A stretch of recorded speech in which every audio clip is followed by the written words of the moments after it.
We're delighted to welcome you to the 14th Jaipur Literature Festival protected by Dettol, straight from Darbar Hall of Diggy Palace. Today's session is supported by the series partner British Council. Agent Sonya, Ben MacIntyre in conversation with Swapan Dasgupta. Best-selling author and historian Ben MacIntyre's latest work, Agent Sonya, is an exhilarating narrative which unravels the life of Ursula Burton, codenamed Agent Sonya, the spy behind some of the most dangerous espionage operations of the 20th century.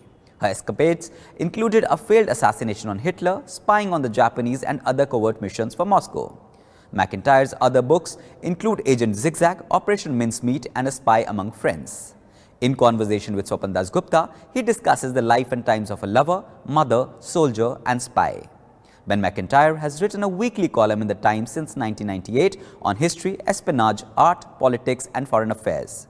Before taking up his current post as writer-at-large and associate editor on the newspaper, he was the editor of the Times Weekend Review. He is the author of 13 non-fiction history books, including the best-selling wartime trilogy, Agent Zigzag, Operation Mincemeat and Double Cross. Operation Mincemeat, A Spy Among Friends, who was also a #1 bestseller, as was SAS Rogue Heroes. Agent Sonya was also a bestseller on both sides of the Atlantic. Swapan Dasgupta is a member of parliament and columnist from major Indian newspapers. He writes regular columns for the Times of India, Telegraph and Pioneer, and is a commentator on TV networks. He is the author of Awakening Bharat Mata, The Political Beliefs of the Indian Right. In 2015, he was awarded the Padma Bhushan and was nominated to the Rajya Sabha. Please do remember to comment by typing it into the comments section on your screens. Ladies and gentlemen, presenting Agent Sonya, Ben MacIntyre in conversation with Swapan Dasgupta. Enjoy the session. Oh, thank you very much. And I think it's really a privilege to be able to meet the author of some of the most riveting spy stories which have been written. I think some of us, even in our old age, have never got over this sort of boy's own syndrome of trying to be spooks and, imagining life, the romanticizing the world of espionage. And I think for us, there's one thing, there's the spy fiction genre, but there's the real life story. And, I think sometimes when we read John le Carre, we often try to imagine whether that really exists in real life. And I think one of the great things about Ben MacIntyre is that he's brought some of the greatest stories to life. And it's not merely Kim Philby, but even the story of Colonel Gordievsky and now Agent Sonya. But I think before we get into your book, Ben, the spy story, it's occupied an enormous fascination. I mean, even now, you get stories about George Blake coming out every now and then. I see, which is the newest book on the Cambridge Five, and the speculation, and whether Roger Hollis was a KGB agent. I mean, it's never ending. What do you explain this? Well, it's a fascination of this for. It's a fact. Listen, I've got it badly. I mean, I've been doing this now for 25 years. So, what is the fascination? I think it comes from several areas, and I think you touched on it brilliantly at the beginning there. One of the reasons I love to write about non-fiction espionage is that it allows me to cover a lot of the territory that is usually covered by novelists. Loyalty, love, betrayal, romance, adventure. But if you have enough material, and that's the lovely thing about the spy world, is you can gather all this material, you can tell a story that is true, but nonetheless reads like a novel. And that's a huge privilege, really. And I think, in a way, it's partly because the world of espionage is not so far removed from that of fiction. I think you mentioned John le Carre earlier. He's only one example of brilliant novelists who have been spies. We're going to, John le Carre, Graham Greene, John Buchan, Somerset Maugham, Ian Fleming, they were all spies. And I think that is partly because the work of the spy and the work of the novelist are not so very different. A spy tries to create a false world, a fictional, artificial world, and lure other people into it. And that, of course, in a way, is exactly what novelists do. So I think, for me, one of the fascinations is that it is so close to a fictional world, and yet it's all true. And I guess the other thing that I think we all love about spy stories is the idea of the double life, that you can appear to be one thing on the outside, and something completely different on the inside. And I think this is a particularly British obsession. The idea that you can be sitting on the number 10 bus and the man next to you has no idea that really, in reality, you're James Bond. I mean, that's an exaggeration. But I think in the reality of espionage, almost all the main protagonists I've ever come across have been motivated by an imaginative world. They all, to some extent, love the sort of fictive and imaginary aspects of the job. So I think that's one of the reasons why we're all obsessed by it. Well, that's very interesting, because you say that their motivations have been mainly a bizarre sense of adventure, which they've sort of deceit, duplicity fits into that world as well. And whereas there's a hypothesis which would suggest that these were highly grim, motivated, sort of politicized individuals. And of course, when you read the biography of someone like Guy Burgess, you don't really wonder where he came from and what it was all about and how he could survive the world of Moscow. But all the stories which you talk about, whether it's The Spy and the Traitor, Colonel Gordievsky, or here now Agent Sonya, Ursula Kuczynski, if I got the pronunciation right. Right, yeah. They seem to be driven quite a lot with the passion for a cause. How do you balance these two? Well, I mean, I have never come across really an important spy who was not motivated or did not claim to be motivated by a higher cause. I mean, that goes for Kim Philby, who was a communist. It goes for Oleg Gordievsky, who you just mentioned, who was a sort of anti-communist crusader. They all believe that they are serving an ideological purpose, and that gives them kind of motivation. But in no case that I've come across is that the only motivation. Like all of human affairs, all sorts of things are running here.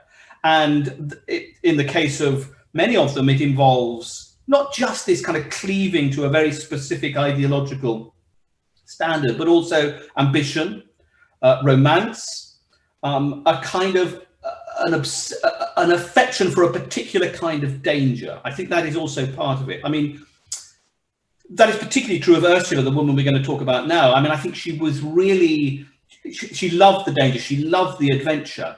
And then I think there is also secrecy. Secrecy, I've come to believe after writing, God knows, a dozen books on this subject, secrecy is a sort of drug. And I think once you've tasted it, and once you've got hooked on it, it's very, very difficult to give up. You know, once you have lived in this parallel world where you know a little bit more than the man standing next to you at the bus queue, it's very hard to stop. And that is true of almost all of them. And Philby is a very good example. I think long beyond the time when he had really, he'd ceased really to be a communist. He wasn't that interested in communism. He'd never read a word of Marx. I mean, he was never that kind of communist. But the fascination with his own secrecy, this world that he created, and secrecy, I mean, and like all drugs, secrecy is very dangerous. I mean, once you are hooked on it for long enough, it can get right into your soul, and it does enormous damage. I mean, I'm not trying to put anyone off joining the intelligence services, but secrecy is not good for you over a long period. And that is true, certainly, of family and private life. I mean, Ursula is another very good example. Philby is another brilliant one. Gordievsky, too. People made enormous sacrifices. And often the people around the spy concerned were deeply damaged. And that, I think, in a way, goes back to secrecy. A very attractive, very alluring, and very, very dangerous. Well, before we sort of divert to the other, if we get diverted to sort of side streams, let's concentrate on Agent Sonya. Why don't you just sort of briefly give a sort of potted history for those who haven't been fortunate enough to read this as to, you know, what exactly the checkered life, the international dimensions of Agent Sonya. Well, she was an extraordinary woman, almost forgotten by history, which I think is the subject we might want to look at, because the truth is she should be better known.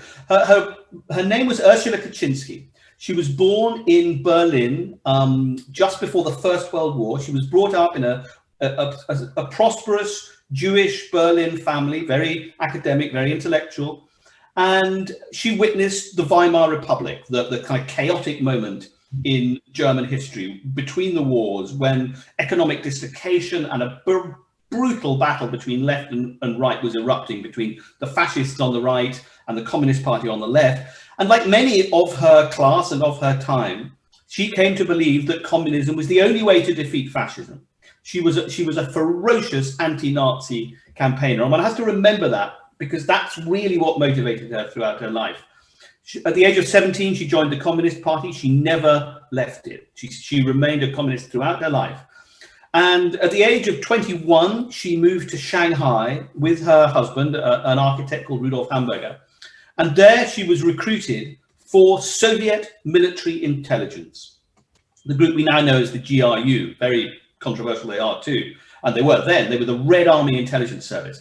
And this came about really because she fell in love with a man called Richard Sorge, who some believe, and in fact Ian Fleming described as the most formidable spy in history. And he was an extraordinary man. And he not only seduced her into the cause, he seduced her. And they became lovers. And for Ursula, although she was married, her marriage was sort of coming apart. The entwining, and it sort of addresses what you were saying earlier, the entwining of the romantic and the emotional with the political espionage really is the story of her life throughout of it. And she began spying for the communist underground in Shanghai. Incredibly dangerous. I mean, had she been caught, she would undoubtedly have been killed by the Chinese secret police. She then went back to Moscow, where she was trained, highly trained by the Soviet army in technical work, mostly in sort of radio transmissions. She was a brilliant technician apart from anything else. She then she then moved with another officer to Japanese occupied Manchuria. Again, incredibly dangerous, spying against the Japanese. I mean, had she been caught, that would have been it. From there, she had another love affair with her senior officer there. So she now has 2 children by 2 different fathers. She was very advanced in that way. She was extremely generous with her favors, but she wasn't promiscuous, but she fell in love serially.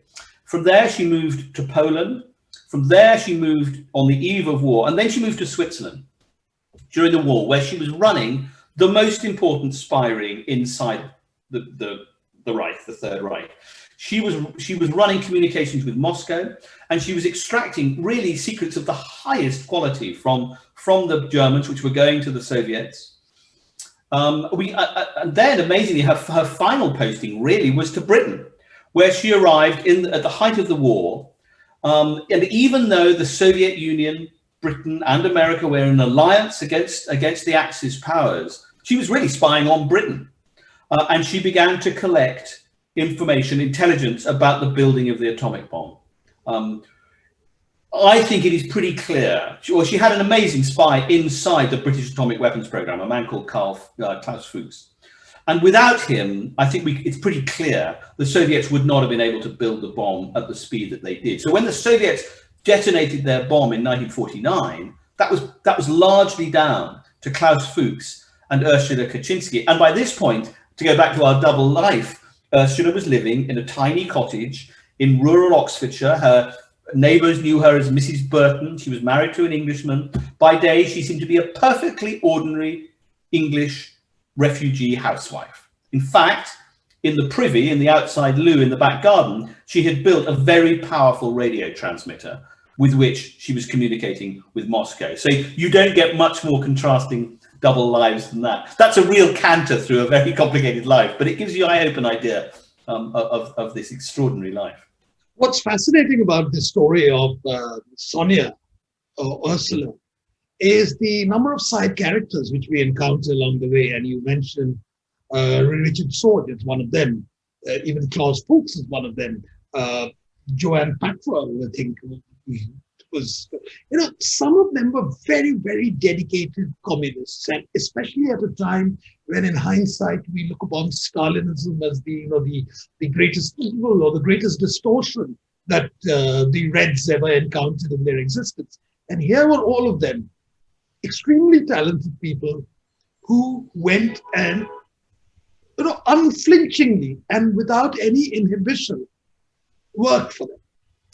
And I think that's something, what have you got to observe about that feature? Well, I mean, you've touched really on what is the core conundrum of this book in some ways, is that you're absolutely right. Ursula was serving the Stalinist regime and doing it for most of her life without much question.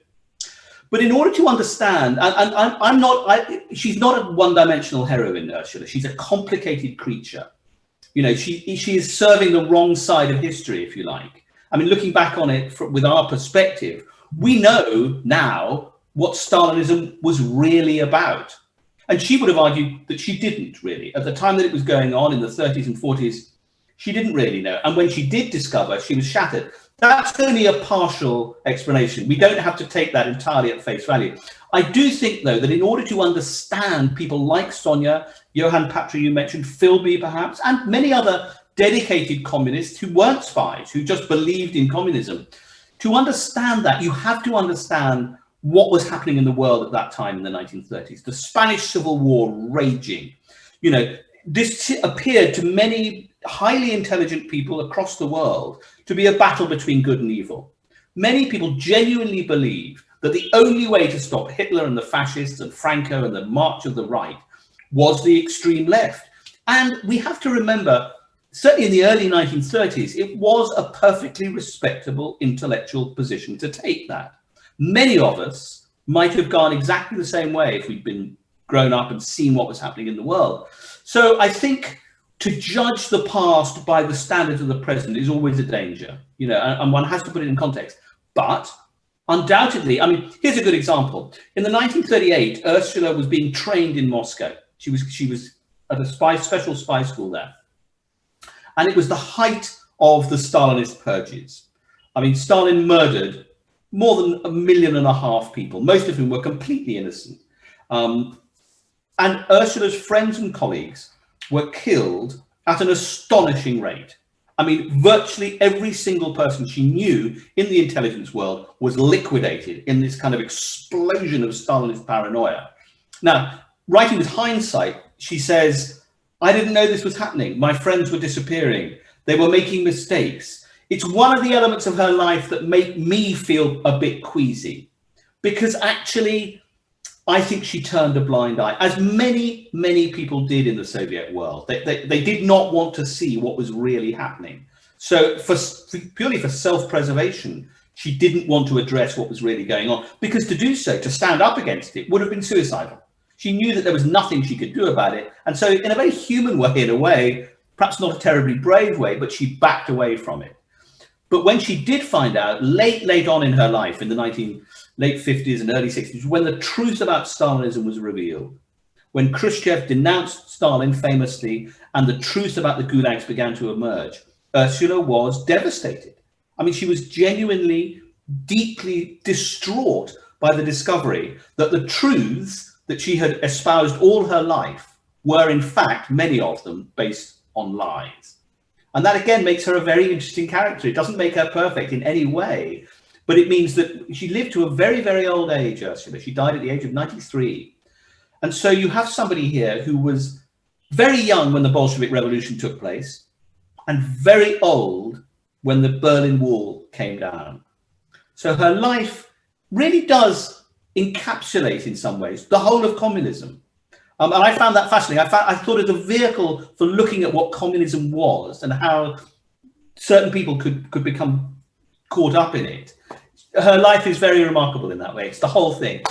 Well, it's certainly fascinating, right from the Communist Party in the Weimar days to right till Honecker, you know, and the Stasi.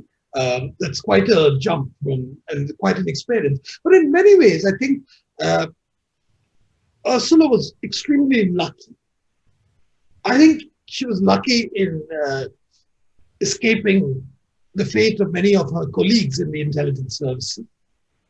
And she was also lucky because after the Klaus Fuchs affair, I think she should have been arrested and probably in prison for a long time. So you've hinted that this failure of the MI5 to apprehend Ursula was due to colossal ineptitude I think that's precisely right. I think luck is very important in human affairs. We often imagine that everything is sort of somehow predestined, and that, you know, she got away with it. She got away with it. It was mostly luck, but it was also the luck, if I could put it that way, of being a woman. Being a woman in a highly male-dominated world. I mean, espionage still is actually really very male-dominated. Being a woman gave her a natural disguise, which she exploited ruthlessly. I mean, she knew that looking like a housewife and being Mrs. Burton and cooking her scones in Great Rollright in the Oxfordshire countryside was the best possible camouflage she could have. And you mentioned MI5, and they were colossally incompetent at this stage.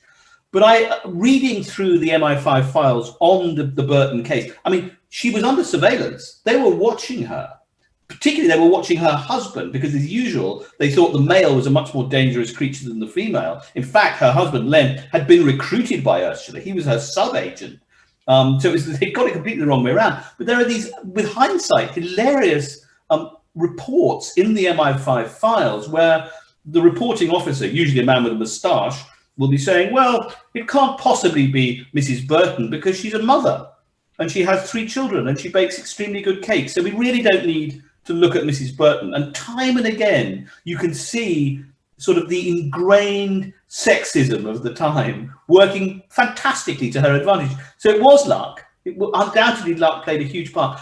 There's one other element which fascinated me, which is that Ursula is a rather unexpected kind of communist in this sense, in that she was really very good fun. Most communists, in my experience, can be quite didactic. They can be wagging their finger at you and telling you which way is up and giving you a bit of didactic materialism and so on. That wasn't really her way. She was prepared to listen to other people. She was interested in other views. She certainly believed one thing. She didn't sort of shove it down your throat. And she was able to inspire great loyalty, Ursula. I think that is a very important element in her sort of psychological makeup, which is that she was never betrayed. And you have to bear in mind that this was a time, particularly in Stalinist Russia in the late 30s, when betrayal was really the currency of survival. I mean, you betrayed the people around you because that was the way that you managed to preserve your own skin. Not only did she never betray anyone, she was never betrayed herself. And that makes her pretty unique. And I think it is this capacity to inspire sort of faithfulness in others, which I think is an interesting human trait. It makes her a slightly unlikely communist sort of proselyte in some ways.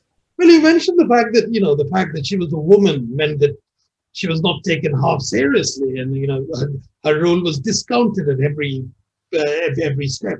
I mean, that's almost. I mean, spying or counterintelligence seem to operate considerably on the basis of stereotypes. If you look at the Cambridge lots, they were discounted because they were one of us. The class was one of them. You can't really take Guy Burgess seriously. Kim Philby, he'd been, look at his father. The man went to Cambridge, the right class. One of us. Exactly. So I think it is an old adage, isn't it? But that it is darkest under the light in some ways. And I think all these people realized that, particularly in Britain, which was particularly during the war and after, it was such a sort of socially stratified, gender stratified world, that it was easy to hide in some ways if you were a spy. And I've always found that utterly fascinating. Particularly, where Philby had the old school tie and had been to Cambridge and had belonged to the right clubs. Ursula had similar weapons, if you like, in a way. She had her bakery and she had her children and she had the fact that she was going to church every Sunday, which made her invisible to a certain sort of Englishman. And they were men. I mean, except for one. There is a wonderful character who I commend to our viewers and any readers, and she's a wonderful woman, again, undiscovered really by history. And she was virtually the only woman officer in MI5. And she went by the unimprovable name of Miss Millicent Baggett. And she was a formidable spinster who took no nonsense. And, she basically ran a large chunk of MI5 because all the men were terrified of her. And if she sounds like a character out of fiction, That's exactly what she became. She was the model for Connie Sachs in the John le Carré story. John le Carré, David Cornwell, the late David Cornwell, knew her quite well. And Millicent Baggott, this wonderful, tough woman who never missed a choir practice and wore a hat indoors, she was the only person who spotted Ursula for what she really was. And she consistently badgered her male colleagues and bosses to pay more attention. She kept saying, you can find it in the files, Ursula Kuczynski, this woman, Mrs. Burton, she's not what she seems to be. We should be doing more about it. And she was completely ignored. Yeah, and I think that's what, to a very large extent, this genre of sort of espionage writing history is also very English in some ways. I think one of the reasons why people like Philby or any of the Cambridge lot or later Anthony Blunt, they appear so, they come across as very appealing characters, is partly because of I mean, someone like, say, Willie Gallagher had become a spy. I don't think he would have got that much of fascination. That's sort of counterfactual. It's really that class factor, the fact that they embodied some of the English eccentricity. Yes. And I think to some extent, Ursula was also extremely European Jewry also.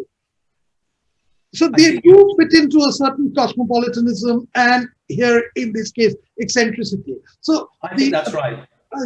I mean, that's sort of a casual sort of observation. No, I think you're absolutely right. And I think the eccentricity comes in some ways from, I mean, what is eccentricity? Eccentricity in some ways is kind of excessive imagination, I think sometimes. It's about playing a part. It's a kind of natural theatricality, which the Brits are particularly prone to, actually. I mean, it's, we are a kind of theatrical lot. And the same is also true of European Jewry in the 30s. It was about projecting a certain sort of image of yourself. Now, if you could project that image, but actually underneath it, you are something completely different, that makes you a pretty effective spy. So I think you're right. I think it is partly, it's a sort of natural self-dramatization that the Brits are particularly prone to, I think. Yeah, I'm always reminded also of, Alan Bennett's An Englishman Abroad, a play which, it's just fascinating. Absolutely fascinating.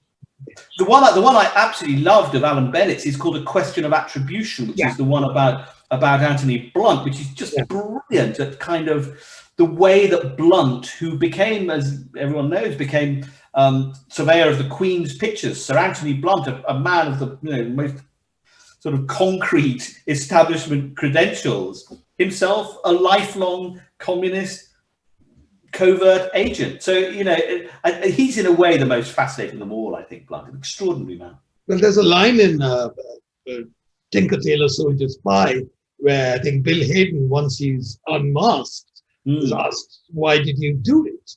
And his answer was, it was a question of aesthetics. I think that's very close to it. I mean, and they all become, not all, this is an exaggeration, but many of the spies that we come to know about become rather addicted to the whole idea of themselves as this sort of fictive element. I know it's true of Ursula. And it's no accident, I have to say, that Ursula herself became a novelist. I mean, I don't want to give it away for readers and viewers, but the latter part of Ursula's life, astonishingly, she reinvented herself as someone completely different.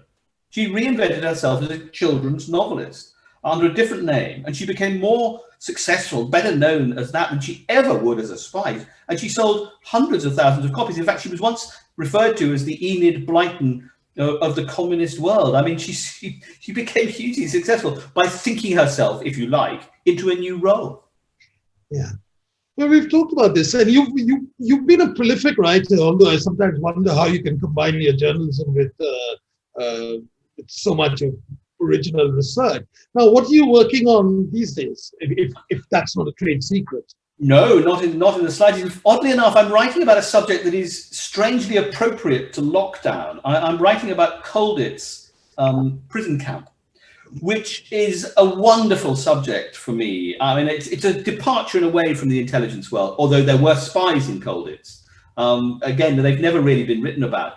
We have a very yes, a very stereotyped idea of what Colditz prison camp was like. It was brave Englishmen with complicated facial hair winning the war and generally taking it to the Germans. And of course there is, you know, they were building tunnels and gliders and getting out. And it's why, and that of course is true. That all was going on. But there's another story about Colditz, which no one has ever really written about, which is a story of class, a story of race, a story of prejudice, a story of human frailty in many areas. You know, they're not all these kind of fantastically sort of admirable creatures. No humans are like that.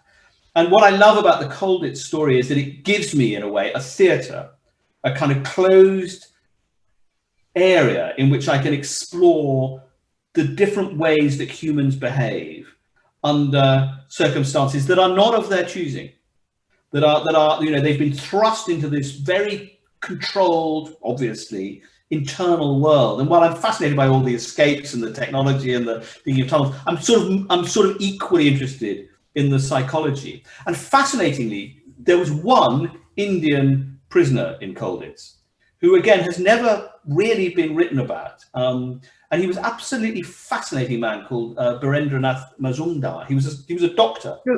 Mm-hmm. He'd been captured at Dunkirk. And his experience as the only Indian in Colditz is an astonishing story. And he escaped in the end. Oh. He wasn't supposed to. The Brits didn't want him to escape. He got out anyway. No, I mean, that brings me to the manner in which you're approaching this Colditz story. I mean, some people would say, you know, here's a lovely story which has been romanticized, you know, it's the Great Escape, Colditz, all these sort of things. And you're trying to sort of dissect it to class and race and, you know, other uncomfortable contemporary issues.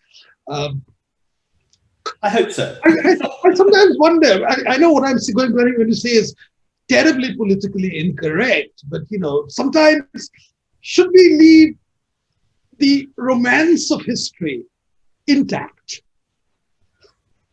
I'm very happy for people to keep the romance of history intact, but to me, you'd need to write a novel to do that.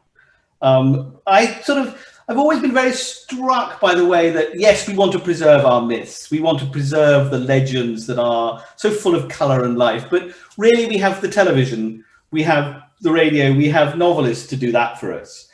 I've often felt that, particularly with our wartime history, and by our, I mean, not just British, but generally the world attitude to war, is that that the war is somehow a simple moral fable. That there were goodies and there were baddies. And the goodies won, and the baddies, that is a very Eurocentric view. I know that it's not necessarily one that would be shared around the world, but that in a way, it's a black and white story. Whereas actually, all historical stories are not black or white, they're grey.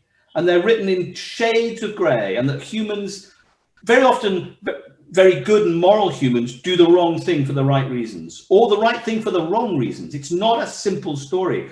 And I've always been very struck by the way that when I was growing up, we inherited a view of that period that was really very simple. I mean, simplistic to a degree. If you look at any of those black and white films made after the war, The Great Escape, and you know, they're all about boosting a certain sort of legend, really, a myth about the war. And while I've no wish to kind of destroy people's you know, held expectations, the reality, it's always seemed to me, is much, much more interesting. The shades of behavior, the different motivations for humans are much more interesting than just assuming everyone is either a hero or a villain. And in the course of this, I've come across lots of people, as it were, and Ursula is a good example, who end up on the wrong side of history, but nonetheless are fascinating for that. You know, that trying to work out how they got to where they got to is in a way what I think I love most about this story. And I try to, there's one question that I often come back to in all of these, and it's a very simple question, but I do think it is the sort of basis in a way of what popular history really could be and should be. And that is to ask the question of readers, what would you do? What would you, in 2021, faced with this situation, Colditz perhaps, but any number of others. You know, you're a communist. You're growing up in Weimar Germany in the 30s. What would you do? Which way would you jump? We'd all like to think we would be that heroic tunneler in Colditz, you know, blasting the Germans and getting out through the cellars. And some of us undoubtedly would be, but it's definitely worth asking ourselves the question. Well, before I sort of ask the audience if they've got any questions, maybe I'll just conclude with what you said about if we'd like history to be all that simple. You know, I mean, I remember the line of Connie Sachs again. You know, someone because also fascinated me. Poor loves, all trained for empire, all gone.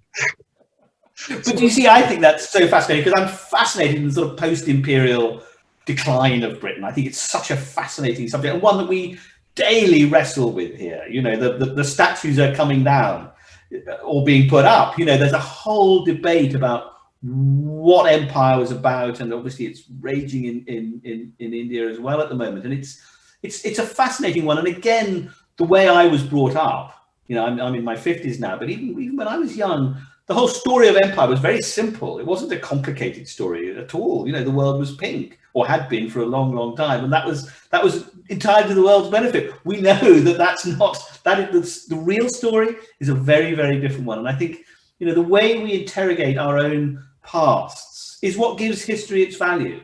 And without that, history in some ways is valueless. We are imposing our own contemporary values on history, and that's pointless. It seems to me we can't judge the past by the present. That's pointless. All we can try to do is to understand why people in the past behaved in the way that they did. And Ursula Agent Sonya is a very good example of that, because, you know, unless you understand her in context, unless you can see her outside the prism of what we understand communism to be now, you can't understand her at all. That's right. Well, a lady, Deepika asks, was the lady MI5 officer an inspiration for the MI5 character in Killing Eve? No, I don't know what Killing Eve is, so you probably... I thoroughly recommend Killing Eve. It's utterly marvelous, and again, proof of our obsession with spies. I mean, that's a modern TV series. Okay. I think the answer is possibly indirectly. I mean, I think the story of women in espionage is very undertold. I mean, Ursula is a very good example. And what makes Ursula different in some ways is that while there have been female spies throughout history, from Mata Hari onwards, in fact, long before Mata Hari, but on the whole, women spies tend to be informants or couriers or people who provide information. They often tend to be run by men. Women officers, like Killing Eve in the program that you talked about, like Connie Sachs, like Ursula, women professionals, women who decide that intelligence is the career they want to do. They are very rare, much less rare today, I'm delighted to say. I mean, I give occasional talks in both MI5 and MI6, and I'm always struck by just how many women there now are in the audience. I mean, it's not quite 50-50, but there's been a huge transformation in that aspect of life. So I'd be very surprised if Killing Eve isn't part of a much longer kind of evolution, if you like. And there will be more stories like this. There will be many more women who will be brought back out of a sort of obscure history, I hope. Well, there's another question from Kabir. He asks, in today's very different world, how would you imagine Agent Sonya to be if she was present in 2021? Gosh, that's a lovely question. I think modern intelligence is increasingly about technology. There are two sort of different strands of intelligence. There's human intelligence, HUMINT, and signals intelligence, SIGINT. And signals intelligence is about intercepting other people's messages. And, you know, the wartime it's Bletchley Park, it's the Enigma story, it's all that. And today it is intercepting text messages and mobile telephony and internet and email and so on. So it is much, much more technological these days. That said, human intelligence, sitting with another human being and trying to work out if they're telling you the truth or not, that's still absolutely essential to all forms of intelligence gathering and espionage, and that will never go away. So there's always been a sort of balance between the two. So that's a long way of answering your question, which is that Ursula was a technician. I mean, she was a brilliant.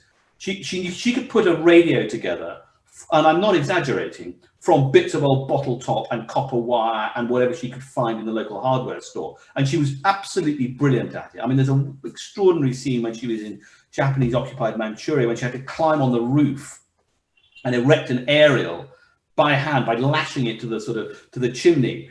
And so I think today Ursula would be she'd be in the SIGINT side of things. I think she'd be at GCHQ, or she would be decoding other people's messages, and I think she'd be sending her own. So I think she'd be a brilliant geek, is what I think she'd be today. She'd be keeping us safe by intercepting other people's messages, or possibly working for the other side. She might well be working for Vladimir Putin. I think there's a strong possibility that she'd be doing the Russians' work for them. Well, certainly she had her speech after the fall of the wall, when she talks about a resurrected but a more reformed communism. It was indicative of that.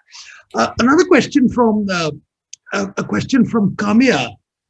She asks, have you ever considered writing on Noor Inayat Khan? I think there are a couple of books on Noor Inayat Khan by now. There are, and I think she's, and the fact they've just unveiled a new plaque to Noor Inayat Khan, who, for any of your viewers who don't know this, was an astonishingly brave Indian-born SOE agent during the war. She paid for it with her life. She died in Ravensbrück concentration camp.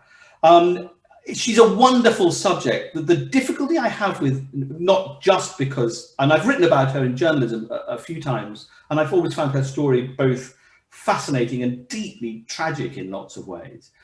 First of all, she has been biographied. I mean, there's a new one, and they're pretty good. I don't know how much new material there is on her, and this is a rather controversial thing to say, but I don't think Noor Inayat Khan was well served by SOE. I don't think she was supported enough. I don't think she was sufficiently trained. I think, in a way, like quite a lot of the SOE agents who perished during the war, they were not well used by British intelligence, and I think it's a story that will come out eventually. That we imagine that the SOE was this marvelous organisation that was parachuting these incredibly brave women into occupied France and elsewhere, and they were. I mean, there's no doubt that is part of the story. But the other side of the story is they died in disproportionate numbers. I mean, the life expectancy of an SOE agent in occupied France was weeks, if they were lucky. And that was partly because they were, in a way, part of an exercise that they were martyrs, I think, in some ways. Churchill believed that, blood had to be shed. And I'm not sure that some of them weren't sacrificed in that way, not intentionally, but there's an element to the story that gives me the chills, actually. And I don't think Noor necessarily fits into that, but she's an extraordinarily brave woman. I mean, absolutely incredible what she managed to do. Maybe I'll ask the final question. By now you've written about the books on about half a dozen spies. Now, which one of them is most appealing to you? And we've covered that. Oh, that's so difficult. That's such a difficult question, because, of course, I spent years living with each of these people, and I end up rather falling in love with each of them. I mean, Ursula is a good example. I mean, I came to this subject with some trepidation, actually, because this is from the other side of the telescope. I'm not a communist. I have no brief for communism, let alone Stalinism. So I'm looking at somebody who, I wasn't quite sure I would be getting on very well with Ursula by the end of it. Actually, I found her incredibly alluring and funny and brave and resourceful and wrong. I mean, that's the great interesting thing about her, is that, she was wrong, but she was also incredibly sexy, and I sort of fell in love with her rather. But there is something also in the end difficult to love about an ideologue, somebody who so passionately believes they are right. Zealots, in my experience, are not always terribly attractive people. And so for me, the one I really loved was the one who sort of set me off on this story, this funny espionage trend in the first place, who was a character in a book called Agent Zigzag, he was a British crook called Eddie Chapman. who'd been a famous con man and burglar before the war. He was a terrible man in all sorts of ways. And he was in prison in Jersey when the Germans invaded. And he spied for Germany. He was trained by the Germans, but all the time he was also spying for MI5. So he was really the most famous double agent. And he's such an attractive rascal, really. He's a terrible man in all sorts of ways, but impossible not to love. And and such an opportunist and such a fascinating character. So I think he's probably the one that I found myself feeling most affection for. A really bad man who ended up doing a good thing almost in spite of himself. Well, thank you, Ben MacIntyre. I think you're now the acknowledged successor to John le Carre, but in a very different sort of way, historical spy thrillers. Thank you very much for the opportunity to talk about Agent Sonya, and I hope we'll all be riveted to your forthcoming books as well. Thanks a lot. Thank you so much. I've thoroughly enjoyed it.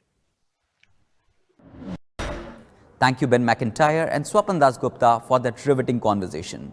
We wish you were here with us in person, but hoping next year. But thank you so much for being part of JLF this year. We would like to thank our series partner, British Council, for supporting this session. We would also like to thank our celebration partner, Diageo. And thank you all for watching and being such a great audience. Please stay logged on to continue to watch with us the series of exciting sessions featuring a stellar list of speakers that have been specially curated for you. As you're aware, the cultural sector has been critically impacted by the pandemic, and while we have braced ourselves to embrace the new normal, we have struggled to ensure that we can continue to bring you a free flow of knowledge and ideas. We would love for you to support us at Teamwork Arts. Any contribution is welcome and would help spread knowledge and ideas seamlessly against all odds. You can also tweet using hashtag Jaipur Festival 2021 @Jaipur Lit Fest. The festival is protected by Dettol. Hope to see you in the next session. Thank you.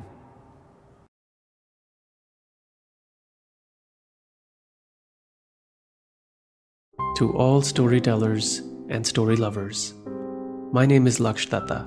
I host and produce the Jaipur Bites podcast, where you can hear many of the amazing sessions from the Jaipur Literature Festival.